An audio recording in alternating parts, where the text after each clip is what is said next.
कि बिहार के गांव-गांव जाकर लोगों को ये बताना, समझाना कि किस तरह से वो अपने और अपने बच्चों की ज़िंदगी को सुधार सकते हैं। दूसरा ये उद्देश्य था कि लोगों को मजबूरी में जानते बूझते हुए भी गलत व्यक्ति को, गलत दल को वोट न करना पड़े, विकल्प के अभाव में वोट न करना पड़े, इसके लिए लोगों की मदद से एक नया दल, एक नया विकल्प बनाना।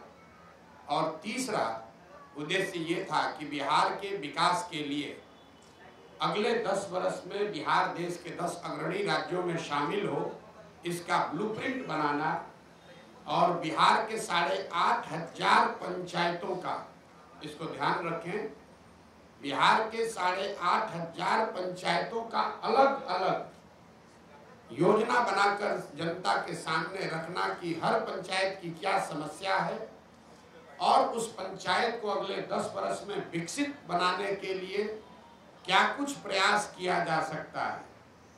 हर पंचायत में 800 से 1200 नए रोजगार के अवसर कैसे पैदा किए जाएंगे, हर पंचायत में बच्चों के पढ़ने की व्यवस्था को कैसे सुधारा जाएगा और हर पंचायत में खेती को, जो बिहार में कमाने वाली खेती है, उसको कमाने वाला खेती कैसे बनाया जाएगा। ये 3 उद्देश्यों से हम लोगों ने ये प्रयास शुरू किया था। 2 अक्टूबर 2022 को मैंने गांधी आश्रम भितिहरवा पश्चिम चंपारण से चलना शुरू किया है और यात्रा के दौरान ये भी आपको बताया, ये ऐसी यात्रा है जिसका किलोमीटर निश्चित नहीं है, इसका दिन निश्चित नहीं है, इसका लक्ष्य निश्चित है कि पूरे बिहार में पैदल चल के जहां तक हो सके गांव-गांव जाकर इन 3 उद्देश्यों की पूर्ति के लिए एक सकारात्मक और ईमानदार प्रयास किया जाए। अभी तक मैं करीब 60% बिहार ही घूम पाया हूँ। तो पहली सूचना आपको ये देनी है कि यात्रा अगले 1-1.5-2 वर्षों तक जैसे पहले चल रही थी वैसे ही आगे चलती रहेगी। जब जो बिहार की जनता को मैंने आश्वासन दिया है, दल बनने से या दूसरे उद्देश्यों के पूरा होने से यात्रा नहीं रुकने वाली है। 2 अक्टूबर जब दूसरा उद्देश्य जो इसका दल बनाने का था, उसकी परिणति 2 अक्टूबर को हो रही है। 2 अक्टूबर को दल बन रहा है, लेकिन यात्रा 2 अक्टूबर के बाद भी, अभी मैं सुपौल अररिया में हूँ, वो आगे चलता रहूंगा, चाहे उसके लिए 1 बरस लगे या 2 बरस लगे, यात्रा में कोई रुकावट नहीं आएगी। दूसरे उद्देश्य को लेकर आपको ये सूचित करना चाहते हैं कि 2 अक्टूबर को अभी तक के प्रयासों के आधार पर, उसके परिणाम स्वरूप 2 अक्टूबर को बिहार में एक नए दल, नए विकल्प के तौर पर जन सुराज, एक नया राजनीतिक दल आपको देखने को मिलेगा। 2 अक्टूबर को आपको ये भी पता चलेगा कि इस दल का नेतृत्व किन लोगों के हाथ में होगा। 2 अक्टूबर को इस दल के नाम की, इसके संविधान की और इसके नेतृत्व की घोषणा जन सुराज से जुड़े हुए हजारों कार्यकर्ताओं, साथियों, इसके बनाने वालों के सामने, मीडिया बंधुओं के सामने इसकी घोषणा की जाएगी।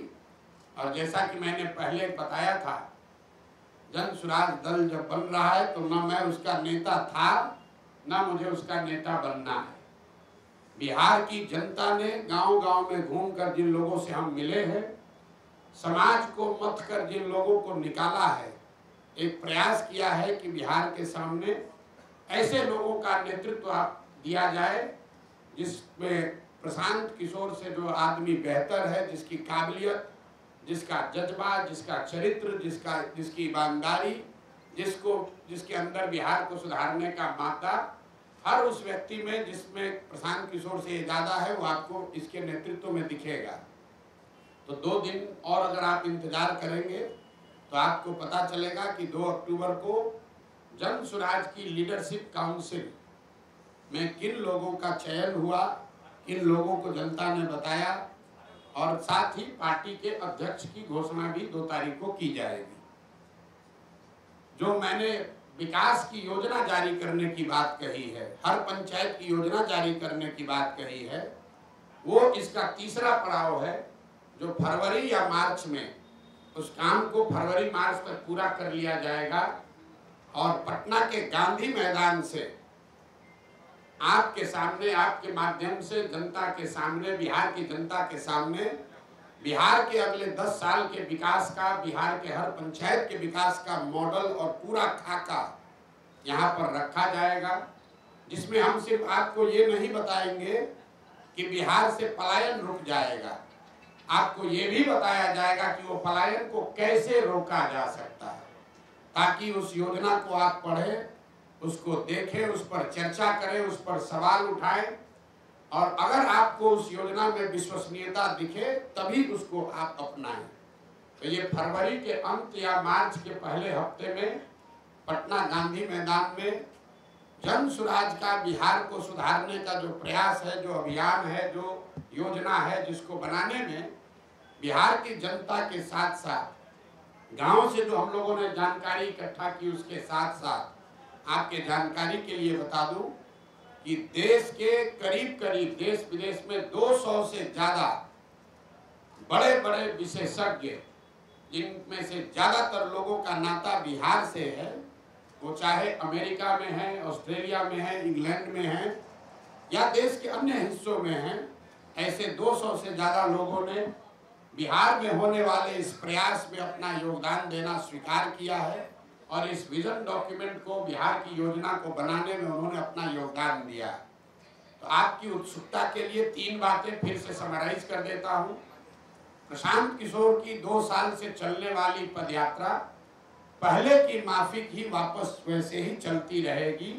सुपौल और अररिया में मैं हूं और आगे वहां से किशनगंज जाऊंगा, उसके बाद कटिहार, फिर पूर्णिया, फिर भागलपुर, मुंगेर, जमुई होते हुए दक्षिण बिहार के इलाके को कवर किया जाएगा। दूसरी घोषणा ये है कि 2 अक्टूबर को जन सुराज विधिवत तौर पर, औपचारिक तौर पर एक राजनीतिक दल के तौर पर उसकी घोषणा की जाएगी। 2 तारीख को दल के नेता, संविधान और नेतृत्व की भी घोषणा की जाएगी। उनसे आपको मुखातिब भी कराया जाएगा ताकि आप उनसे सवाल कर सकें, उनकी पृष्ठभूमि की जांच कर सकें और अगर उसमें कोई गलती व्यक्ति आ जाए तो बिल्कुल उस पर टीका टिप्पणी भी करें और हमसे सवाल भी उठाएं। और तीसरा जो मैंने आपको बताया कि जब दल बन जाएगा, 6 महीने अभी हमको और लगेंगे, तो बिहार के विकास का जितने लोग सवाल उठा रहे हैं कि प्रशांत किशोर कह रहे हैं, जन सुराज वाले कह रहे हैं कि 1 साल में पलायन रोक देंगे, तो 1 साल में पलायन के रोकने का पूरा खाका बिहार की जनता के सामने रखा जाएगा कि उस पलायन को कैसे रोका जाएगा। अगर जन सुराज में हम लोग कह रहे हैं कि 15 साल से कम उम्र के हर बच्चे के लिए अगले 5 से 7 वर्षों में विश्व स्तरीय शिक्षा की व्यवस्था बनाई जाएगी, बिहार को फिर से ज्ञान की भूमि के तौर पर स्थापित किया जाएगा, तो उसका पूरा योजना बनाकर आपके सामने जारी करेंगे। और अभी तक मेरा जो 2 साल का पदयात्रा का अनुभव रहा है और आगे की योजना के बारे में अब आपके जो सवाल है, मैं आपके सामने बैठा हुआ हूँ। आप स्वेच्छा से अगले 1 घंटे तक जो कुछ भी सवाल चाहे वो पूछ सकते हैं। आप सबका फिर से बहुत बहुत धन्यवाद। अब आप सवाल कर सकते हैं। प्रशांत जी, आपको धन्यवाद आपकी यात्रा के लिए। आपकी यात्रा के लिए जो सफल यात्रा रही, जो हम लोग देख भी रहे, लेकिन साथ में ये जानना चाहेंगे कि आपका इंटेंशन मुस्लिम की तरफ बहुत बढ़ा हुआ महसूस हो रहा है, मुसलमानों का आपकी तरफ बढ़ा हुआ इंटेंशन लग रहा है, इसमें सच्चाई क्या है? मेरा झुकाव बिहार की जनता के प्रति है, बिहार की जनता के प्रति झुकाव है और बिहार में 18-19% मुसलमान भी रहते हैं, तो मेरा 1/5वां हिस्सा 20% झुकाव मुसलमानों के लिए भी है। अगर जन सुराज में 100 लोग अगर आकर इसको साथ में बना रहे हैं तो उसमें 20% मुसलमान की भी भागीदारी, हिस्सेदारी होनी चाहिए। उसमें 35% अति पिछड़ों की भी भागीदारी होनी चाहिए। 19% उसमें दलित भी होने चाहिए। 15% 14% सवर्ण भी होने चाहिए। 15% यादव समाज के लोगों का भी भागीदारी होगी।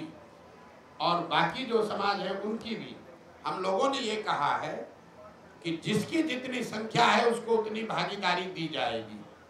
तो पत्रकारों ने ये समझ लिया कि ये तो पहले से जो दल कह रहे हैं वही बात प्रशांत किशोर कह रहे हैं। नहीं, आप इस बात को समझ लीजिए, जन सुराज में जगह पाने का एक और एकमात्र क्राइटेरिया है काबिलियत। बिना काबिलियत के आप जन सुराज में कोई जिम्मेवारी की जगह नहीं पा सकते हैं। लेकिन अगर जगह है 100 और 1000 आदमी काबिल है तो कैसे उन 100 का बंटवारा होगा? उसके लिए मैंने कहा कि हर काबिल आदमी किसी न किसी जाति या समाज का है और हर समाज में काबिल आदमी है। तो जन सुराज का ये प्रयास है कि हर समाज के काबिल आदमी को ढूंढ कर निकाला जाए और उस समाज की जितनी संख्या है उस समाज के उतने काबिल लोगों को जन सुराज में शामिल किया जाए।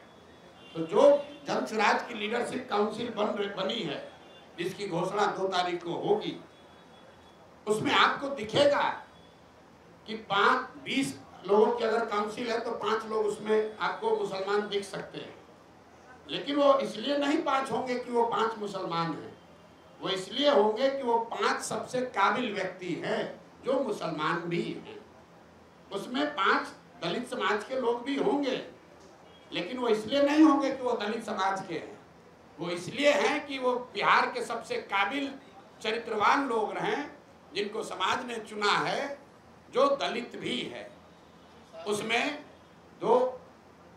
15% लोग यादव समाज के भी होंगे। वो इसलिए नहीं होंगे कि वो यादव है, वो इसलिए होंगे कि वो यादव समाज, वो बिहार के सबसे काबिल यादव समाज के लोग हैं। और यही तो 2 बरस से हमारा आपको यह वादा है, बिहार की जनता को जो हमने वादा किया है कि ईमानदारी और शुद्धता में कमी नहीं आएगी। बाकी आप हमसे कुछ भी गलती हो सकती है, इस प्रयास के ईमानदारी और शुद्धता में कमी नहीं आएगी। और उसका पहला पैमाना, पहला कसौटी था कि मैं पैदल चल रहा हूं कि नहीं। आप में से कई लोगों ने कहा कि पैदल चलने से क्या होता है, प्रशांत किशोर तो बिजनेसमैन है, कितना दिन चलेगा। लेकिन मेरा बड़ा से बड़ा विरोधी भी ये नहीं कह सकता है कि 2 साल से मैंने ईमानदारी से अपना चलना पूरा किया है कि नहीं। गांव में ही रहे हैं, गांव में चले हैं। और इसी बिहार में जहां मुखिया बन जाने के बाद भी आदमी कहने लगता है कि हमको बहुत, हमारे जान पर खतरा है, बिहार में जान का खतरा है, बिना बाहुबल के राजनीति नहीं कर सकते हैं। आप में से जिन लोगों ने भी जन सुराज की यात्रा देखी है, इतनी बड़ी व्यवस्था है, लेकिन इसमें एक सिपाही और हवलदार ना पहले दिन था, ना आज है, ना आगे होगा। मैं गांव के सरेहों में ही सोया हूं और आज तक ये बिहार की जनता की काबिलियत है, उसका कैरेक्टर है कि मैं आपको कैमरे पर बता रहा हूं। चाहे जिस किसी समाज के गांव में मैं गया हूं, मुझे लोगों ने उतना ही सम्मान दिया है, प्यार दिया है। मुझे किसी कुत्ते ने भी नहीं काटा है आज तक। 2 बरस से हम लोग पैदल चल रहे हैं। तो जितने लोग कहते हैं कि राजनीति के लिए बाहुबल चाहिए, तो हम लोगों ने ये करके दिखाया है कि बिहार में आपको राजनीति करने के लिए बाहुबल नहीं चाहिए। दूसरी कसौटी इसकी ये होगी कि मैंने कहा था कि मैं इसका नेता नहीं बनूंगा। लोगों ने कहा अरे अभी तो कह न रहे हैं, देखिएगा यही बनेंगे। तो 2 तारीख को आपको दिखेगा कि प्रशांत किशोर जब तक पदयात्रा जो कर रहे थे वही वापस 2 के बाद भी करते नजर आएंगे। 2 तारीख को नया नेतृत्व बिहार से घोषित कर देंगे। तीसरा मैंने ये कहा था कि जिस आदमी को भी इसका नेतृत्व चुन कर देंगे वो आदमी प्रशांत किशोर से ज्यादा काबिल आदमी होगा। तो आप जिनको हम बना रहे हैं, आप देखिएगा जो आदमी है प्रशांत किशोर से ज्यादा विद्वान और होशियार कैरेक्टर वाला होगा, ऐसा मेरा विश्वास है। उस कसौटी पर आप लोग कसिए 2 तारीख को। और फिर जब यहाँ का एजेंडा जारी करेंगे मार्च में, तो आप सारे विद्वान लोगों से मैं आग्रह करूंगा कि 2 महीना तक जिसको भी जिस विषय की जानकारी है, आप पूरी तरीके से उस बात का अध्ययन करके सवाल कीजिए कि क्या 1 बरस में बिहार में पलायन रोकने का वादा पूरा किया जा सकता है कि नहीं। कोई बात बिना जांचे परखे नहीं करना, हमारे कहने पर नहीं, हमारी कथनी पर नहीं, हमारी करनी पर आपको भरोसा करना है। अगर उस करनी के द्वारा हम आपका विश्वास अर्जित कर पा रहे हैं तो बात को का समर्थन कीजिए। अगर हमारे कथनी और करनी में फर्क है तो मैं आपको सामने से कह रहा हूं कि सबसे ज्यादा मेरा बखिया उधेड़ी है।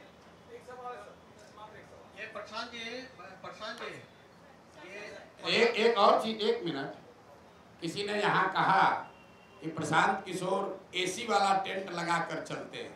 तो प्रेस कॉन्फ्रेंस हमने टेंट में इसलिए रखा है कि इसी टेंटों में हम लोग 2 साल से रह रहे हैं। तो मैं चाहूंगा कि यहाँ आप ये प्रेस वार्ता के बाद इस टेंट का मुआयना भी कीजिए और बिहार में जो भी अपने को जमीनी नेता मांगता है मैं उसको चुनौती दे रहा हूं कि इसमें 7 दिन रहकर पैदल चल के दिखाओ, तब बताते हैं कि तुम्हारा कितना कैरेक्टर है और कितना जमीन पर काम कर सकते हो। इस कैंप का वीडियो बनाकर जारी कीजिए और खुली चुनौती दे रहा हूं कि इस कैंप में 7 दिन रहिए। जिसको ये 5 स्टार दिख रहा है, आप सब साथी यहाँ बैठे हैं, बढ़िया मौसम है बाहर, 15 मिनट में पसीना छूट रहा है। इसी टेंट में हम लोगों ने जाड़ा भी काटा है, बरसात भी देखा है और मैं अकेले नहीं हूँ। 2500 बिहार के बच्चे, 2500 बिहार के बच्चे ऐसे 20 कैंपों में बिहार में रह रहे हैं, इसी कठिन परिस्थिति में रह रहे हैं, गांव गांव जा रहे हैं। और हम लोगों ने 50 बच्चों के साथ शुरू किया था, आज 2500 पदयात्री, उनका प्रयास, उनका परिश्रम, उन पदयात्रियों का संकल्प प्रशांत किशोर से ज्यादा है। क्योंकि प्रशांत किशोर तो फिर भी मीडिया में आ रहे हैं, बोल रहे हैं, उन बच्चों को आप देख नहीं रहे। वो बच्चे नेमलेस हैं, फेसलेस हैं। 2500 बच्चे अपना घर परिवार छोड़कर रात दिन इन कैंपों में रह रहे हैं। और नेता यहाँ पटना में बैठ के कहता है प्रशांत किशोर एसी के टेंट में रहता है, जरा आके रह के देखो। 5 दिन यात्रा शुरू किया था सज्जन यहाँ के नेताओं ने, कब शुरू हुआ कब खत्म हुआ पता ही नहीं चला। ये प्रशांत जी, ये प्रशांत जी, राजनीतिक रणनीतिकार सलाहकार से आप बिहार की बात किए, उसके बाद जन स्वराज अभियान आपने चलाया, तो आप बता रहे हैं कि नेतृत्व किसी और को सौंपेंगे, तो वैसी स्थिति में प्रशांत किशोर की जन स्वराज में आगे क्या भूमिका रहेगी, किस तौर पर वो जाने जाएंगे? प्रशांत किशोर की भूमिका रहेगी बिहार के समाज को जगाने का, समझाने का। क्योंकि प्रशांत किशोर की सोच ये है, जो कि गांधी की सोच से प्रेरित है, कि अगर राजनीति में आमूलचूल परिवर्तन लाना है तो बिना समाज में हस्तक्षेप किए हुए, समाज के स्तर पर काम किए बगैर आप राजनीति को और व्यवस्था को नहीं सुधार सकते। ऐसा नहीं है कि प्रशांत किशोर कहीं जा रहे हैं। हमारी सबसे बड़ी चुनौती क्या है? आप लोग सवाल क्या पूछते हैं? बात तो अच्छी है, प्रयास तो अच्छा है, समाज मानेगा तब न, जाति टूटेगा तब न। तो सबसे बड़ी चुनौती जो है समाज को मनाने समझाने की, वो चुनौती, वो काम प्रशांत किशोर के कंधे पर है। लेकिन अगर समाज मान जाए तो उसके सामने अच्छे व्यक्तियों का विकल्प हो, वो भी जरूरी है। अच्छे व्यक्तियों का विकल्प हम आपको सामने दे रहे हैं, लेकिन समाज को जगाने का, समझाने का जो काम है, गुरु काम है, वो काम प्रशांत किशोर का है और उसी भूमिका में हम आगे भी रहेंगे। देखिए, एक अंतिम बात इस पर करके, गांधी जी, महात्मा गांधी देश में कांग्रेस में सिर्फ एक ही बार जीवन में अध्यक्ष बने। गांधी जी जीवन भर कांग्रेस के अध्यक्ष नहीं थे, लेकिन इसका मतलब नहीं है कि गांधी जी का कांग्रेस पर प्रभाव नहीं था। ऐसा नहीं है कि गांधी जी कांग्रेस के अध्यक्ष रहे और जब अध्यक्ष नहीं रहे तो कांग्रेस और आजादी की लड़ाई छोड़कर दूसरे के हवाले करके चले गए। उन्होंने लेकिन ये जरूरी है कि सिर्फ एक आदमी से नहीं होगा। और प्रशांत किशोर बिहार का एकमात्र काबिल आदमी नहीं है। इस मूल भावना जन स्वराज की यही है कि पिछले 30 वर्ष में सिर्फ 1200 परिवार के लोगों ने बिहार की राजनीति को कब्जा कर रखा है। 3.5 करोड़ परिवार बिहार में रहते हैं। तो जन स्वराज का ये अभियान है, जहां ये हम बता रहे हैं कि आप गरीब हैं, अमीर हैं, अगड़े हैं, पिछड़े हैं, हिंदू हैं, मुसलमान हैं, दलित हैं, पैसा नहीं है, आपके पिताजी विधायक मंत्री नहीं है, आप उसका चिंता मत कीजिए। अगर आपके पास जज्बा है, बिहार को सुधारने की इच्छा है, सपना है, तो आइए, इस व्यवस्था से जुड़िए। पैसे का चिंता, चुनाव लड़ने लड़ाने रणनीति का चिंता प्रशांत किशोर और जन स्वराज पर छोड़िए। हमने ये कहा है। लोग कह रहा है कि कैसे किस आधार पर कह रहे हैं कि गरीब से गरीब आदमी को पैसा देकर लड़ाएंगे। मेरे भाई, गरीब को पैसा देकर लड़ाने की बात कह रहे हैं तो आपको गलत लग रहा है, और आप पैसा लेकर चुनाव लड़ाते हैं तो आप सही अपने को बता रहे हैं। तो हम बिहार की जनता पर छोड़ते हैं कि किसका विकल्प सही है। जो लोग पैसा लेकर टिकट देते हैं, चुनाव लड़ाते हैं, उनका विकल्प अच्छा है कि जनसुराज जो कि कह रहा है कि गरीब से गरीब आदमी भी ईमानदार है तो उसको लड़ाने का खर्चा समाज से जमा करके जनसुराज देगा, ताकि किसी नेता को वोट खरीदने के लिए ये पैसा न खर्च करना पड़े। किसी नेता के पास ये कहने का आधार न हो कि हमने चुनाव में 5 करोड़ रुपया खर्चा किया इसलिए हम चोरी करेंगे, इसलिए हमको ठेका चाहिए। इसलिए जनसुराज में घोषणा है कि आपको गाड़ी नहीं अपना लगाना है। हमारी गाड़ियां चल रही है जनसुराज की। लोग कह रहा है इतना पैसा कहाँ से आ रहा है। गाड़ियां इसलिए चल रही हैं कि आप समाज से पैसा वसूली मत करो, गाड़ी हम दे रहे हैं, तुम काम करो। अगर आप खेत में मजदूर हैं, अति पिछड़ा समाज के हैं, दलित हैं, सवर्ण समाज के हैं, गरीब हैं, आपके पास क्षमता है, आप राजनीति नहीं कर पाते हैं क्योंकि आपके पास पैसा नहीं है। आपको घर में मजदूरी करनी है, अपने बच्चों का पेट पालना है, आप में क्षमता ज़्यादा है लेकिन आप राजनीति नहीं कर सकते हैं। जनसुराज कह रहा है तुम राजनीति करना चाहते हो, हम साधन देते हैं, राजनीति करो, ताकि ये परिवारों का दबदबा खत्म हो और धर्म के आधार पर, जाति के आधार पर जो लोग ठेकेदारी कर रहे हैं, ठेकेदारी कर रहे हैं, इनका वर्चस्व खत्म किया जाए। प्रसाद जी, आप अच्छे वक्ता हैं, अच्छे सामाजिक कार्यकर्ता हम लोग देख रहे हैं, प्रवक्ता आंदोलन में है जेपी के बाद, हमें लगता है कि आप कुछ कीजिएगा बिहार में। ये बताइए नीतीश जी में क्या खूबी और खराबी हो गई जो आप उनको छोड़ दिए, और अभी तो लाए थे उसको? नहीं, नीतीश जी को हम नहीं लाए थे। नीतीश जी को 2005 में बिहार की जनता लेकर आई थी। आपका ये सवाल ठीक है कि जिस बिहार में हमने नारा दिया बिहार में बहार हो, नीतीश कुमार हो, आज हम उनके विरोध में क्यों खड़े हैं, ये जायज सवाल है। 2000 यहाँ बैठे हुए हर व्यक्ति और आपके जरिए बिहार की जनता को ये बताना चाहते हैं कि 2014 के नीतीश कुमार और 2024 के नीतीश कुमार में जमीन आसमान का फर्क है। 2014 में जिस नीतीश कुमार की हमने मदद की थी, उसकी छवि बिहार में सुशासन बाबू की है, एक ऐसे प्रशासक की है जो बिहार को सुधारने के लिए प्रयास कर रहा है। बिहार बहुत अच्छा नहीं हुआ था लेकिन सुधार की एक प्रक्रिया शुरू हुई थी, लोगों का एक विश्वास बनना शुरू हुआ था कि बिहार में भी शायद सुधार हो जाए। आज जिस नीतीश कुमार का मैं विरोध कर रहा हूँ वो नीतीश कुमार है जिसके लिए गांव-गांव में लोग कह रहा है कि भैया बिहार में लालू का जंगल राज, अपराधियों का जंगल राज देखे थे, ये नीतीश का जो राज है ये अधिकारियों का जंगल राज है। यहाँ बैठा हुआ हर पत्रकार जानता है कि ये पूरी व्यवस्था, पूरा सरकार चंद अधिकारी, कोई विधायक मंत्री भी नहीं चला रहा है। आपको कैमरे पर कह रहे हैं, कोई विधायक मंत्री नहीं चला रहा है, चंद अधिकारी, वो भी सेवानिवृत्त अधिकारी सलाहकार बनकर बैठ गए और पूरे 13 करोड़ लोगों के भाग्य विधाता बनकर बैठ गए हैं। ना वो उनका नौकरी है, नौकरी से रिटायर हो चुके, जनता ने उनको चुना नहीं है, और पूरे बिहार को 4 अधिकारी मिलकर चला रहे हैं। नाम आपको पता है, नाम लेकर हम उनको ग्लोरीफाइड नहीं कर रहे, लेकिन आपके जरिए जरूर बताना चाह रहे हैं कि 13 करोड़ बिहार के लोगों का भविष्य सेवानिवृत्त 4 अधिकारी मिलकर नहीं तय कर सकते हैं। बिहार की जनता को इतना मूर्ख मत समझिए, चुनाव आने दीजिए, कोई नहीं बचने वाला। प्रशांत जी, एक सवाल है प्रशांत जी, अरे सुन लीजिए, आप, मैंने एक पहलू बताया, तो उस प्रशासक का मैं विरोध कर रहा हूं जिसने पूरे बिहार की जनता का भविष्य 4 सेवानिवृत्त अधिकारियों के हाथ में कर छोड़ दिया है। जिस नीतीश कुमार की 2014 में मैंने मदद की थी उसमें राजनीतिक मोरालिटी थी।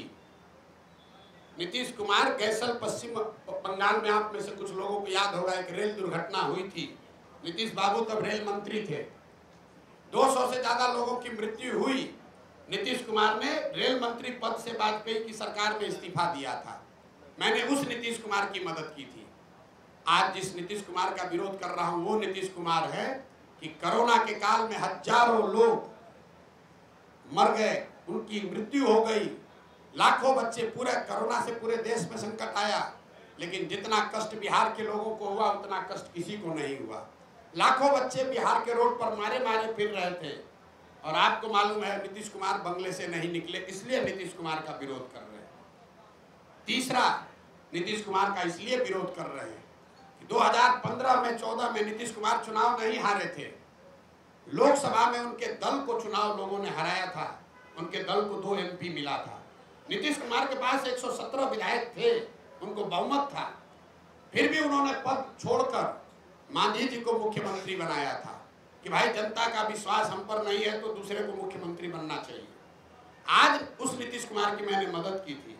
आज जिस नीतीश कुमार का विरोध कर रहे हैं वो नीतीश कुमार है जो चुनाव हार गया है। 243 के विधानसभा में 42 विधायक जीता है इस आदमी का, और कभी लालटेन पर लटक कर, कभी कमल पर बैठकर ये आदमी राज कर रहा है। जिस दिन परिणाम आपके सामने खुलासा कर रहे हैं, जिस दिन 2020 का चुनाव का परिणाम आया, नीतीश कुमार अपना फोन का रिकॉर्ड जारी करे, कम से कम 3-4 बार हमसे बात किया। इस शख्स ने 3-4 बार हमसे बात किया। हमने इनको सलाह दिया कि आपको 42 विधायक आया है, मत बनिए मुख्यमंत्री, ये जनता के आदेश का उल्लंघन होगा। 6 बजे तक आप लोगों को भी जानकारी होगा, शाम में 6 बजे तक कहते रहे नहीं बनेंगे, और 6:30 बजे फिर वही जाकर मुख्यमंत्री बन गए। इस नीतीश कुमार का विरोध कर रहा हूँ। तो अच्छे प्रशासक का समर्थन किया था, नैतिकता वाले राजनेता का समर्थन किया था, बिहार को सुधारने वाले व्यक्ति का समर्थन किया था। जिसका विरोध कर रहा हूँ वो उसका विरोध है जो कि जिसकी एक ही प्राथमिकता बची है, किसी भी तरीके से फेविकॉल लगाकर कुर्सी पर बैठे रहो, बिहार का जनता का जो होता है होने दो। आपने कहा कि आपका जो मुकाबला है वो एनडीए से है, आरजेडी को आप कोई मुकाबला नहीं मानते हैं, तो क्या आपको नहीं लगता कि कहीं आपका ये बयान आप पर बैकफायर भी हो सकता है, क्योंकि कहीं ना कहीं एक खास वोट बैंक पर आपकी भी नजर है अगर इस स्टेटमेंट को हम देखें तो? नहीं, आप ये भाई इसके लिए कोई आपको बहुत ज्ञानी होने की जरूरत नहीं है। आप 2005 से जब से एनडीए बना है उसके बाद से आरजेडी की कोई ताकत रही नहीं है। 2005 से आप आगे का इलेक्शन का आंकड़ा उठाकर देख लीजिए तो आरजेडी को कभी, आरजेडी या उनके द्वारा बनाए गए गठबंधन को कभी जीत नहीं मिली है। महागठबंधन का एक अपवाद छोड़ दिए जिसमें हम लोगों ने मदद की थी, उसमें भी आरजेडी जूनियर पार्टनर ही था। नीतीश जी के चेहरे पर चुनाव लड़ा था, आरजेडी के नाम पर चुनाव नहीं लड़ा गया था। और अभी का लोकसभा का चुनाव देख लीजिए, इस लोकसभा चुनाव में 176 विधानसभा में भाजपा और एनडीए को बढ़त है। तो हमारा अगर मुकाबला है तो जो 176 में आगे है उससे मुकाबला होगा कि जो 50 सीट में आगे है उससे मुकाबला होगा। तो ये तो हमारे आकलन का विषय नहीं है, ये तो फैक्ट है। किसने कह दिया आपको? भाई ऐसा है, अब अपने हिसाब से कहिएगा। क्या लोकसभा में कितना सीट है आरजेडी को? 2014 में आरजेडी को 5 से कम सीट था, 2014 में 0 सीट था, 2019 में 4 सीट मिला है। और आप लोग बता रहे हैं बाप रे कितना बड़ा दल है आरजेडी। आरजेडी, एक बात ध्यान रखिए आप लोग, आरजेडी अपने दम पर, लालू जी बहुत बड़े नेता हैं लेकिन लालू जी अपने दम पर बिहार जीवन में सिर्फ एक ही बार जीते हैं, एक ही बार जीते हैं। दोबारा बिहार की जनता ने लालू जी को बहुमत नहीं दिया है। तो ये बड़ा दल का ढोंगा बिहार के दूसरे कोने में जाकर बताइएगा, हमको मत समझाइए। कितना उनको दम है वो हमको मालूम है। और वो दम का आधार क्या है? दम का आधार ये है 18% मुसलमान, जिसको आप 20 बरस से डरा रहे हैं कि अगर हमको वोट नहीं दोगे तो भाजपा आ जाएगी। आपने मुसलमानों के लिए किया कुछ नहीं, उसको भागीदारी नहीं दी, उसको हिस्सेदारी नहीं दी, उनके बच्चों के पढ़ाई की चिंता नहीं की, उनको लालटेन में किरासन तेल बनाकर जला रहे हो, रोशनी अपने घर में कर रहे हो। उसको अगर हटा दीजिएगा तो कितने लोग बिहार के हैं जो आरजेडी के समर्थन में, आप बता दीजिए, आपको ज्यादा जानकारी है। 25 साल से जो वोटर जहाँ है वही चिपका हुआ है, या तो वो लालू जी को वोट दे रहा है या फिर नीतीश जेट कंपनी को या भाजपा को वोट दे रहा है। क्यों जातीय कीचड़ में फंसा हुआ इस बिहार को आपको लगता है कि जातीय के? अब देखिए, आप ही के बयान को दोहरा देते हैं। आपने कहा कि 25 बरस से बिहार का वोटर एक ही जगह चिपका हुआ है। अब आंकड़ों से बिल्कुल ये उलट बात आप कह रहे हैं। 2014 से पहले भाजपा यहाँ पर कोई उसका वजूद नहीं था। 14 में भाजपा नीतीश कुमार से अलग हटकर अपना गठबंधन बनाकर 30 से ज्यादा एमपी जीत गया, तो कैसे वोटर चिपका हुआ है। 84 में इसी बिहार की जनता ने कांग्रेस को पूर्ण बहुमत दिया, 89 में जनता दल को जिताया, 95 में लालू यादव को जिताया, 2000 के बाद लालू जी और किसी को गठबंधन नहीं दिया, 2014 में मोदी को जिताया, 2019 में 40 में 39 सांसद एनडीए को जिता दिया, इस बार फिर 30 दिया है। और आप कह रहे हैं कि भाजपा वोटर कीचड़ में फंसा हुआ है। अगर कीचड़ में फंसा होता तो लालू जी कांग्रेस 84 के बाद से यहाँ 0 पर कैसे आ जाती। लालू जी 54 में 53 एमपी जीतने वाले 0 पर कैसे आ गए। नीतीश कुमार 25 एमपी को 2 एमपी पर कैसे जनता ने उतार दिया। आप एक मिनट अरे आइए, आपकी बात पर आ रहे हैं। पहले तो ये अपना जानकारी ठीक कर लीजिए कि बिहार में स्टैटिक है, ये ऊपर से चीजें स्थिर दिखती हैं। समंदर को दूर से देखिएगा तो बड़ा स्थिर दिखेगा, नजदीक जाकर गहराई से देखिएगा तो आपको करंट फील होगा। बिहार वो भूमि है जहां 10 बरस में पूरी राजनीतिक व्यवस्था पीछे बदलती रही है। लालू जी का वर्चस्व 90 के दौर में रहा है, 2000 आते आते लालू जी का वर्चस्व खत्म हो गया। 80 के दौर में कांग्रेस थी, 90 के दौर में लालू थे, 2000 के दौर में नीतीश कुमार हैं, 2010 के दौर में भाजपा मोदी हैं। हर 10 बरस में परिवर्तन हुआ है, आप उसको देख नहीं रहे। दूसरा, आपने कहा जाति पर वोट पड़ा, तो आप हमको बताइए, इस बार 30 को सीट मिला है एनडीए को। ज्यादातर लोगों का आकलन है कि नीतीश कुमार का तो नहीं है, मोदी के नाम पर वोट पड़ा। आप में से जो समझते हैं कि बिहार का हर आदमी जाति पर ही वोट देता है, तो जरा गिन कर बताइए कि मोदी जी के जाति का कितना आदमी बिहार में रहता है। मोदी के जाति के कितने लोग बिहार में रहते हैं। भाजपा का, मोदी का गुनाह ये है कि जिस बिहार को जातिवादी समाज कहकर लोग हंसते हैं, अनपढ़ कहते हैं, हम लोग को बेइज्जत करते हैं, उस समाज ने जातियों से ऊपर उठकर गुजरात के एक लड़के को राजा बनाया। लेकिन मोदी जी ने पिछले 12-15 साल में बिहार के विकास के लिए हमने खुली चुनौती दे रखी है 2 साल से। एक दिन अगर मोदी जी ने बिहार के विकास के लिए एक बैठक किया हो, काम का छोड़िए, अगर आप लोग सब पत्रकार हैं, आपको भी बता रहे हैं, अगर 12-15 साल में मोदी जी ने, अगर आपने कोई खबर छापी हो कि मोदी जी ने बिहार के विकास के लिए, बिहार में शुगर मिल चालू करने के लिए, या बिहार में इंडस्ट्रियलाइजेशन के लिए, या बिहार में पलायन रोकने के लिए मोदी जी ने आज बैठक बुलाई है दिल्ली में, आप हमको खबर दिखा दीजिए। और ये सारे प्रयास के बाद हम जन स्वराज का अभियान वापस लेकर एनडीए का समर्थन कर देंगे, आप दिखाइए। लेकिन जिस समाज ने जाति धर्म सब भूलकर मोदी को जिताया, उस मोदी ने बिहार की चिंता नहीं की। जैसे, एक मिनट पूरा समझ लीजिए, बिहार के बर्बादी के जो दोषी हैं वो लालू और नीतीश हैं, लेकिन इसके असली गुनाहगार कांग्रेस और भाजपा ही है। ये क्यों कह रहा हूं मैं? लालू और नीतीश ने बिहार में सत्ता चलाया है। बिहार की जनता ने उनको एक बार जीवन में, लालू जी को 1995 में और नीतीश जी को 2005 में एक ही बार मत दिया। लेकिन लालू जी जंगल राज 15 साल इसलिए चला पाए कि चंद सांसदों के लालच में कांग्रेस के लोगों ने बिहार और बिहार के बच्चों का भविष्य लालू के हाथ में गिरवी रख दिया। और जो गलती कांग्रेस ने की, वही गलती आज भाजपा कर रही है। ये भाजपा वो दल है जो पूरे देश में, इसके लिए हम लोग कहते हैं कि दूसरे का दल को तोड़कर सांसद विधायक खरीद के सरकार बनाता है। बिहार में उसका 80-75 विधायक है, नीतीश का 43 है, लेकिन यहाँ सरकार नहीं बनाया है। यहाँ नीतीश को बैठा दिया है ताकि हमको 12-15 एमपी मिलता रहे। तो भाजपा ने भी वही गलती की है जो कांग्रेस ने किया। कांग्रेस ने हम लोग के बच्चों का भविष्य लालू के हाथ में बेचा, भाजपा वाले हम लोग का भविष्य नीतीश के हाथ में बेचे हैं, और परिणाम भी वही होगा। जैसे कांग्रेस सिरे से बिहार में खत्म हो गई, लालू और नीतीश का कुछ भी हो, भाजपा यहाँ सिरे से खत्म हो जाएगी। नेतृत्व ऑलरेडी आप देख रहे हैं, भाजपा बिहार में नेतृत्व विहीन पहले से हो गई है, कुछ नहीं बचा है। देखिए किसको बनाए।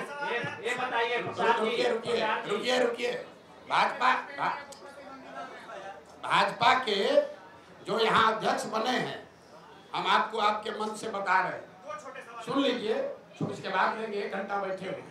भाजपा के जो अध्यक्ष बने हैं, बिहार के किसी गांव में चल के खड़ा हो जाए, उसमें से 10% आदमी भी नहीं कह सकता है ये आदमी कौन है। ये भाजपा के नेतृत्व का देखिए स्थिति। जो भाजपा के अभी अध्यक्ष है, उसको बिहार में 10% आदमी पहचानता नहीं है कि आदमी है कौन। अब भाजपा उनके जरिए बिहार सुधारना चाहती है, ये दिखाता है। यही काम कांग्रेस ने किया था, उन्होंने अपने नेतृत्व को खत्म करके लालू के हवाले कर दिया। तो भाजपा ने अपने नेतृत्व को, उसमें भाजपा में भी जो काबिल आदमी है उसको सबको हटा के और ऐसे लोगों को दिया है जो नीतीश का झोला ढोते रहे, उसके पीछे चलते रहे। आपकी काबिलियत के पैमाने पर दूसरे नाकाबिल कैसे हो जाते हैं?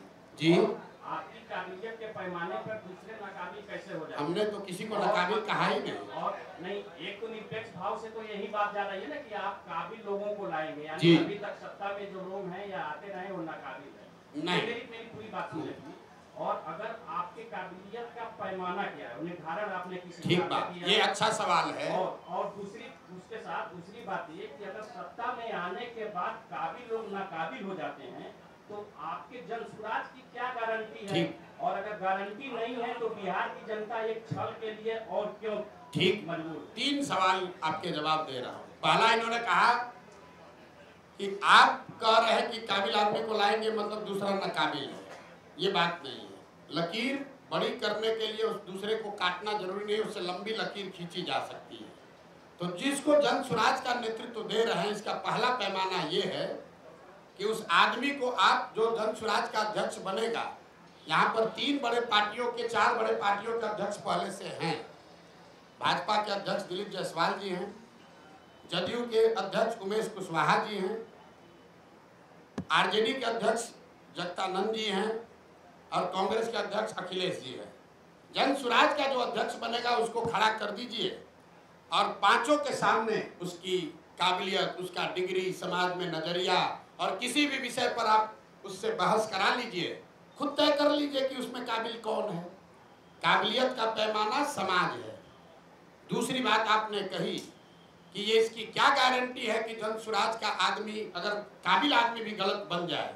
इसीलिए देश में पहली बार, ये घोषणा हमको 2 को करनी है लेकिन आपने सवाल उठाया है, देश में पहली बार किसी राजनीतिक दल ने अपने संविधान में ये लिखा है, राइट टू रिकॉल, कि अगर जो व्यक्ति जन स्वराज के टिकट पर चुनाव लड़ेगा उसको ये एफिडेविट साइन करके देना पड़ेगा लीगली कि जन स्वराज के संस्थापक सदस्य उस विधानसभा क्षेत्र के 1 तिहाई जन स्वराज के संस्थापक सदस्यों ने अगर आपके खिलाफ अविश्वास प्रस्ताव ला दिया और फिर वहां वोटिंग हुई और जन स्वराज के संस्थापक सदस्यों में आपने अगर अपना विश्वास खो दिया तो आपको रिजाइन करना पड़ेगा। ये एफिडेविट देने के बाद ही आप जन स्वराज से लड़ पाएंगे। इस बात को हम लोग जन स्वराज अपने संविधान में लिख रहा है। तीसरा और अंतिम सवाल कि जन स्वराज पर भरोसा क्यों करें? ठीक बात है, ये अच्छा सवाल है। जन स्वराज पर भरोसा इसलिए करें कि पहले से जो लोग यहाँ पर हैं वो एक्सपायर मेडिसिन है। आपने उसको जांच लिया, परख लिया, जानते हैं कि ये दवा काम नहीं करती है। मान लीजिए कि आपके घर में कोई बीमार पड़ गया, भगवान न करे, और उसको कोई ऐसी बीमारी हो गई जिस सुधर ही नहीं रही है। डॉक्टर ने दवा दिया, हर तरह का दवा दे दिया, वो सुधर नहीं रहा है। आपने कहा डॉक्टर साहब इससे क्या होगा, अब तो नहीं सुधर रहा है। डॉक्टर ने कहा भाई एक नई दवा आई है, उसका पूरा प्रमाण तो नहीं है लेकिन 20% 40% संभावना है ठीक हो सकती है, लेकिन कुछ खतरा भी हो सकता है। आपका अगर आदेश हो, अगर आप सहमत हो तो हम एक बार ट्राई करके देखते हैं, आप क्या कहिएगा? अपने परिजन को बचाने के लिए आप क्या कहिएगा कि जो 3 दवा जिसको आपने ट्राई कर लिया, जिसका फायदा नहीं हुआ, उसी पर रखिएगा या कहिएगा कि ना भाई ना डॉक्टर साहब 20% संभावना है, लेकिन नया दवा आया है, इसको ट्राई कीजिए, शायद हमारी किस्मत, दुआ, भगवान का आशीर्वाद शायद लग जाए। तो जन सुराज जो 3 जिन दलों से हम लड़ रहे हैं वो एक्सपायर मेडिसिन है। जनता ने उसको 30 बरस देख लिया, परख लिया, जान लिया, ये नहीं सुधार सकता है। जन सुराज नया प्रयास है, इससे सुधार हो भी सकता है, शायद नहीं भी हो सकता है, लेकिन शायद हो भी सकता है। तो ऊपर वाले की दुआ रही तो निश्चित तौर पर बिहार की जनता वो रिस्क लेगी। और एक अंतिम बात, हमारा अपना मानना है कि सबके जीवन में कभी न कभी सवेरा आना है। बिहार के 13 करोड़ जनता के भविष्य में भी कभी न कभी तो सुधार भगवान ने, ऊपर वाले ने लिखा होगा। हम लोग तो निमित्त मात्र हैं। हम तो पहले भी ये हमको समझ थी, हमने पहले प्रयास क्यों नहीं किया? प्रयास हम तब शुरू किए हैं जब ऊपर वाले की मर्जी हुई है। हम 1% है, ऊपर वाला 99% है। मेरा ये विश्वास है कि 13 करोड़ बिहार के लोगों का जीवन भी कभी सुधरना भगवान ने तय किया होगा, और शायद जन सुराज वो निमित्त है, वो रास्ता है जिसके जरिए वो सुधार हो पाएगा।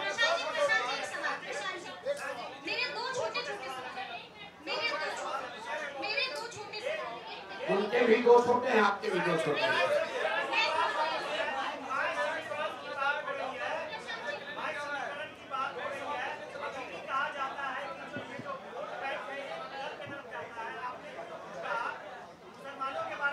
भाई देखिए, ये माई सुनिए ना, इतना कहे घबरा रहे हैं? बिहार के लिए चिंता करने वाले लोग इतना घबराए हैं। आपने कहा माई समीकरण, रुकिए, अभी हमारी बात पर मत जाइए। पूर्णिया रुपौली में चुनाव हुआ है, सबसे ताजा प्रमाण, जनता का प्रमाण ही सबसे बड़ा प्रमाण है। रुपौली में चुनाव हुआ, माई समीकरण की बात करने वाले आरजेडी वालों ने बीमा भारती जी को वहां उम्मीदवार बनाया। रुपौली की स्थिति से जो लोग जानकारी रखते हैं, बीमा भारती जी के अपने जाति के 35-40 हजार लोग उस विधानसभा में रहते हैं। 15,000 MY में वाई समाज के लोग, यादव समाज के लोग रहते हैं, और 45,000 वहां मुसलमान रहते हैं। तीनों मिलाइएगा तो 1 लाख हुआ। और माई समीकरण के जमींदारी का दावा करने वाले लोग, ठेकेदारी करने वाले लोगों के कैंडिडेट को 30,000 वोट आया। दूसरा देखिए, एनडीए का अति पिछड़ा तो नीतीश जी के साथ है, तो भैया रुपौली में 1,10,000 अति पिछड़ा है, उनको कितना वोट आया? 50,000। और जीता कौन? उस व्यक्ति, वो आदमी जीता है, हमारा आदमी नहीं जीता है। जनसुराज की बात छोड़ दीजिए, वो आदमी जीता है जिसके जाति का 5-6 हजार आदमी वहां रहता है। और आप लोग कह रहे हैं कि बिहार में माई समीकरण है, सब जाते हैं, पब्लिक सब पागल है। अरे भाई, आप ये समझिए, अगर यहाँ सोना और पीतल रख दिया जाए तो आप किसी जाति के यहाँ सोना उठाइएगा कि पीतल उठाइएगा? फर्क बस इतना है कि कोई सोना दिखना चाहिए, आचार से, विचार से, व्यवहार से, कर्म से। अगर आप सोना दिखेंगे तो समाज का कोई भी ऐसा वर्ग नहीं है, कौन नहीं चाहता है कि उसका बच्चा अच्छा पढ़े? कौन नहीं चाहता है कि उसके बच्चे के शरीर पर कपड़ा हो? कौन नहीं चाहता है कि उसके बच्चे को पलायन नहीं करना पड़े? हाँ, अब ये जिम्मेवारी हम पर है, जन सुराज पर है कि हम वो तप तपा कर सोना दिखे, वो विश्वास अर्जित करें। और मैंने कहा है कि अगर 3 बरस में विश्वास अर्जित नहीं कर पाए तो 5 बरस चाहे और चलना पड़े, 10 बरस प्रयास करना पड़े, हम पीछे नहीं हटने वाले। जब तक समाज को ये विश्वास न दिला दें तब तक ये प्रयास रुकेगा नहीं। बिहार को सुधारे बगैर मानने वाले नहीं हैं, चाहे 2 बरस लगे कि 10 बरस लगे।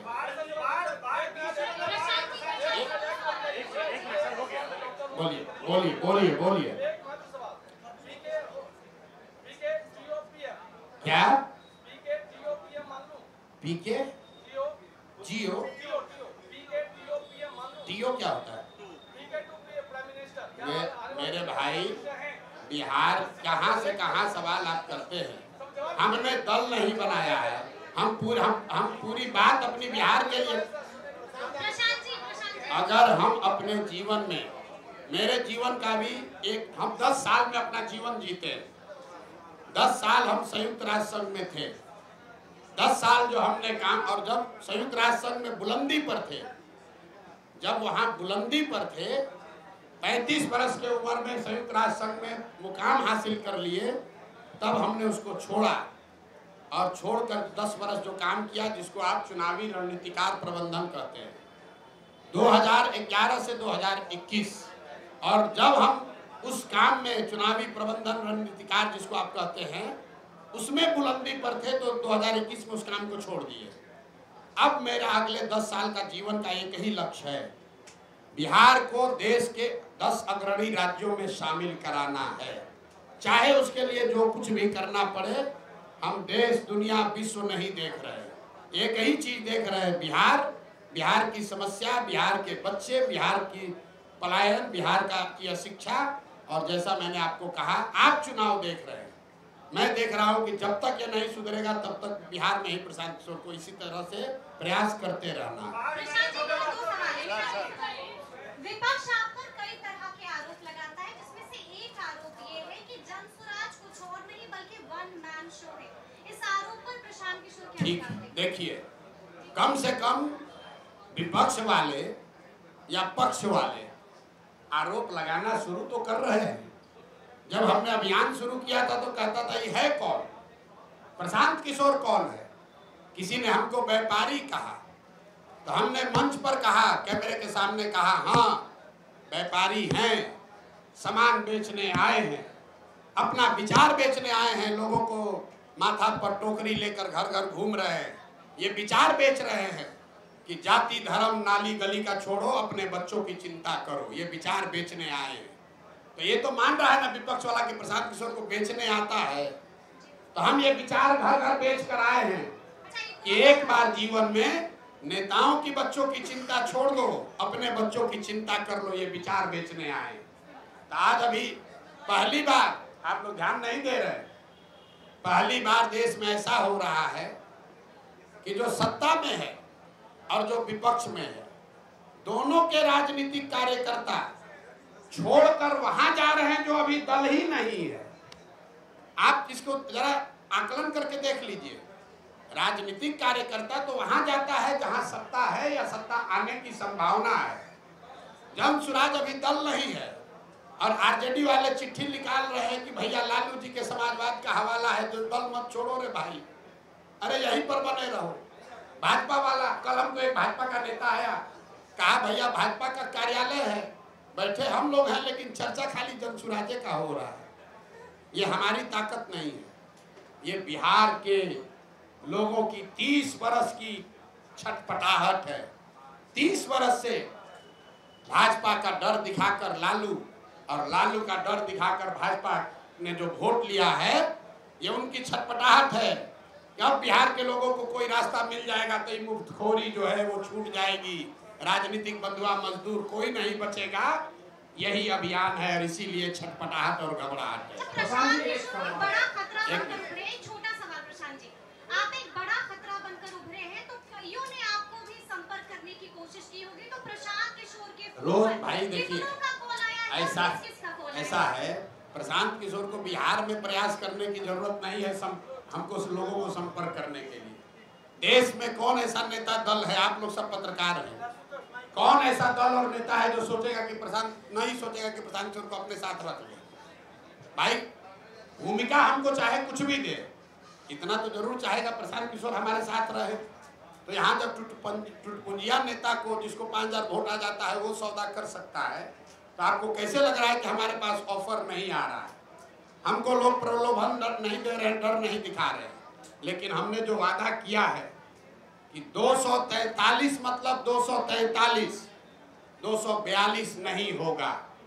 और चुनाव के बाद अगर 130-35 सीट भी आ जाए, ये भी कैमरे पर कहा है, तो प्रशांत किशोर उसको अपनी व्यक्तिगत हार मानेंगे कि मेरे प्रयास में कमी रह गई, हम बिहार को लोगों को नहीं समझा पाए। हमारे लिए आंकड़ा 122 नहीं है, मुकम्मल जीत होनी चाहिए, तभी मानेंगे कि हमारा ये प्रयास सफल हुआ। 130, 135 सीट अगर जनसुराज को आया तो प्रशांत किशोर की, जनसुराज की इस प्रयास की हार होगी। प्रशांत जी, इसी से जुड़ा हुआ सवाल है कि आपका आकलन बहुत सटीक रहा है, पिछले कई चुनावों में देखा गया है, और आप कहते रहे कि इस चुनाव में बिहार में या तो अर्थ पे या तो फर्श पे जी। तो अभी आपका आकलन क्या है, कितने सीट जन सुराज लेकर आएगी? और इसी से जुड़ा हुआ सवाल है, अगर 10, 15, 20 सीट बच जाते हैं बहुमत से, उस स्थिति में जन सुराज क्या करेगा? फिर से चुनाव में जाने के लिए बिहार की जनता को धकेल देगा? 130 आएगा ना, आप कहे 10-15 कम रह जाएगा। हमने 15 बढ़ा दिया, और पहले इंटरव्यू में कहा बहुमत से 15 ज्यादा है, बहुमत से 15 ज्यादा आएगा तो भी उसको हम अपनी हार मान लेंगे और आपको मौका दे देंगे कि बना लीजिए। ये कह रहे हैं, आपको स्पष्टता से कह रहे हैं, अर्श पर या फर्श पर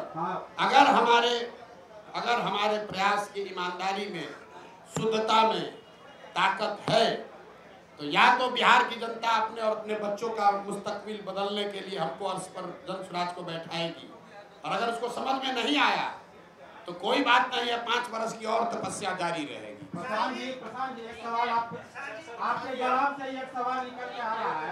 आप कह रहे हैं प्रशांत जी इधर हाँ, आप कह रहे हैं कि 130 सीट भी आएगा तो हम हार मान लेंगे, सरकार नहीं बनाएंगे, आप बोल रहे हैं। ये कहाँ का है दूसरा लाइन?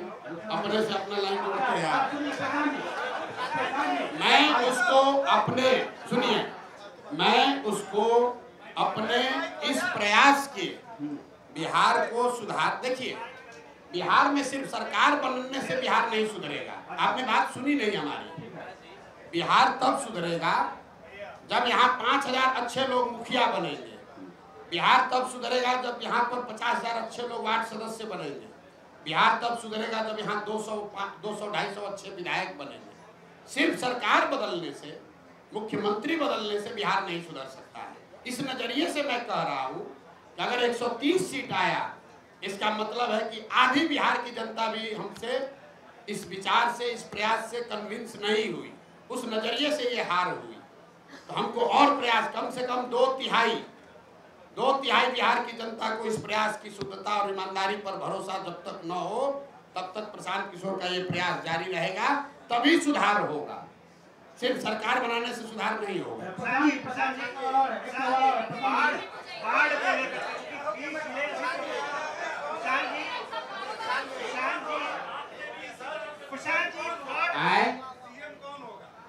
देखिए, हमने जो शुरुआत किया तो आपको बताया कि दल होगा, तो आप कहे कौन होगा? हम बोले जन सुराज होगा। फिर बोला दल का नेता कोई होगा, हमसे काबिल होगा। तो आपने फिर पूछा कौन होगा? तो हमने कहा हमसे काबिल होगा, 2 तारीख को उसका नाम चेहरा देख लीजिएगा। फिर आपने कहा कि आपका एजेंडा क्या होगा? तो हमने आपको कहा गांधी मैदान से जारी करेंगे, उसको पढ़ के संतोष कर लीजिएगा। उसके बाद जारी ये भी करेंगे कि सीएम कौन होगा। एवरेस्ट पर चढ़ना है तो एक-एक कदम भी चढ़ना पड़ेगा। एक ही बार रस्सी बांध कर एवरेस्ट पर नहीं पहुंच सकते हैं। पहुंचने की कोशिश कीजिएगा, गिर जाइएगा, रास्ते में खराब हो जाएगा।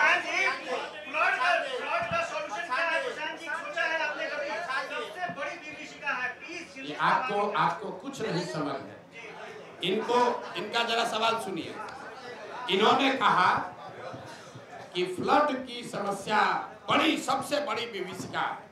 सबसे बड़ी विभीषिका यहाँ के लोगों की मानसिकता है। सबसे बड़ी विभीषिका यहाँ से पलायन है। अब बाढ़ पर आ जाइए। अगर आप ध्यान से देखेंगे, 50% यहाँ जमीन ऐसी है बिहार में जहाँ फ्लड का रिस्क है।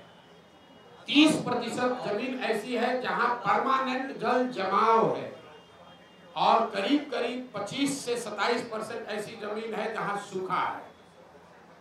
अगर आप बिहार को भौगोलिक तरीके से देखेंगे तो जो उत्तर के तराई वाले जिले हैं, चंपारण, पश्चिमी चंपारण, पूर्वी चंपारण, शिवहर, सीतामढ़ी, मधुबनी, दरभंगा, सुपौल, अररिया, किशनगंज, ये जो ऊपर के तराई वाले एरिया हैं, यहाँ पर बाढ़ के साथ साथ नदियों के कटाव का मामला है। जो मध्य के जिले हैं, गोपालगंज, सिवान, छपरा, वैशाली, समस्तीपुर, खगड़िया, बेगूसराय, इन जिलों में जब आप चलिएगा गांव-गांव, तो आपको बाढ़ से ज्यादा जल जमाव की समस्या दिखेगी। हर पंचायत में, प्रखंड में हजारों एकड़ जमीन ऐसी है जहां पानी परमानेंट लगा रहता है।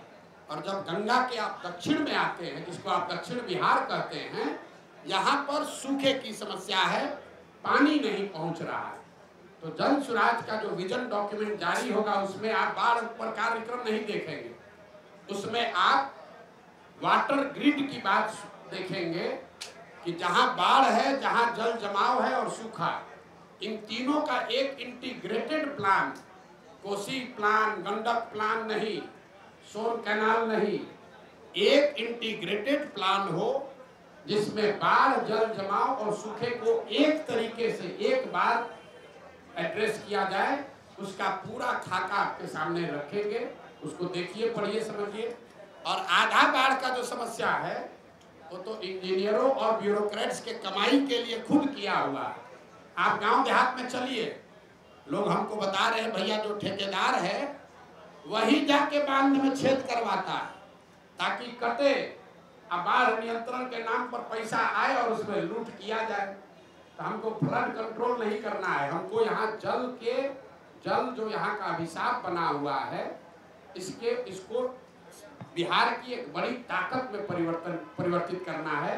और एक अंतिम बात, चाइना ने आज से सैकड़ों साल पहले ये करके दिखाया है। उन्होंने नदियों का ग्रिड बनाकर बाढ़, सूखे और जल जमाव की समस्या का समाधान निकाला है। बिहार के लिए भी ये व्यवस्था कई लोगों ने कई रिपोर्टों में ये चीज पड़ी हुई है, किसी ने वैसा प्रयास नहीं किया है। तो जन स्वराज का प्रयोग, बाढ़ रोकने के लिए कोई विजन नहीं है, जल प्रबंधन, जल का समुचित उपयोग कैसे हो, बाढ़, जल जमाव और सूखे से परमानेंट छुटकारा कैसे हो, इसका विजन डॉक्यूमेंट आपको गांधी मैदान से जारी करेंगे। और हम चाहेंगे कि आप उसको पढ़िए, जरूर पढ़ के सवाल कीजिए।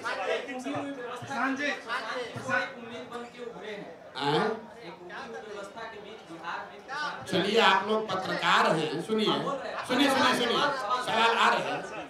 आप लोग पत्रकार हैं, लेकिन हमको मालूम है कि आप पत्रकार से ज्यादा एक बिहारी भी हैं। और आप सवाल कुछ भी कीजिए, सुनिए, सवाल कुछ भी कीजिए, यहाँ बैठा हुआ कोई ऐसा बिहार का बंदा नहीं है जिसके दिल में ये आस नहीं है कि शायद अगर हो जाए तो बहुत अच्छा है। आप सवाल कर रहे हैं, लेकिन दिल में हमारे लिए प्रार्थना कर रहे हैं जन स्वराज के लिए कि भैया अगर ये हो जाए, क्योंकि एक अंतिम बात सुन लीजिए, बिहार की जनता तो परेशान है, ये है पत्रकारों की जो दुर्दशा है। आपकी हालत तो वो है कि आप अपना दर्द लिख भी नहीं पा रहे हैं। कम से कम बिहार की जनता का दर्द तो कोई लिख रहा है, आप बता रहे हैं, लेकिन आपका दर्द तो आप बता नहीं पा रहे हैं कि आपके बच्चों की क्या दशा है, आपकी सुरक्षा को लेकर क्या हालत है। कान में बता देंगे,